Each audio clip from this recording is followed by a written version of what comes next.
Hola, soy Rodrigo Cortés, me disculpo por ello y soy cineasta, entre otros errores. Imagino que en cuanto saliera de la escuela lo primero que haría es tratar de olvidar todo lo que he aprendido en un sentido. En el sentido de que ahora empieza la realidad de las cosas, ya no son condiciones de laboratorio.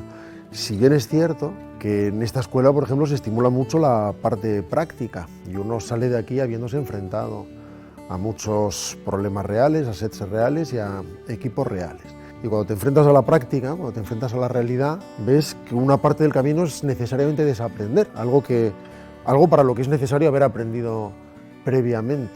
Pero en cualquiera de los casos nos dedicamos a algo a lo que no se dedica la gente y que no tiene mucho sentido y que no parece tener un camino determinado para llegar ahí. Siempre es una brecha en el muro, siempre es un improbable, siempre te encontrarás ante un montón de fuerzas organizadas para que no lo hagas, porque no es sensato, y no es sensato por razones muy naturales.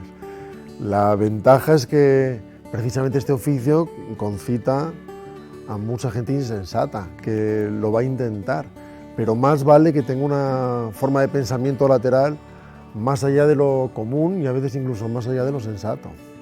Yo imagino que si hablara conmigo cuando quería dedicarme al cine, me diría: olvida cualquier visión que tengas periodística sobre el asunto o cualquier visión como espectador o como lector de revistas, porque no se parece nada a eso. Da la impresión de que la vida de alguien son los títulos en IMDb y casi siempre son los huecos entre títulos de IMDb. Resulta tan improbable estadísticamente que una película llegue a buen término que me recordaría a mí mismo que no hay que pensar más de la cuenta y sobre todo ir mucho más allá de la lógica, porque hay una fuerza que no hay que definir, que hay que sostener.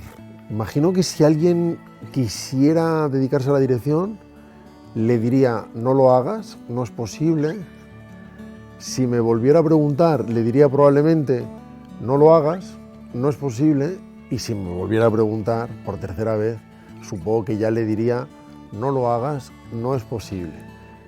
Y si aún así lo intenta, probablemente es porque estaba preparado.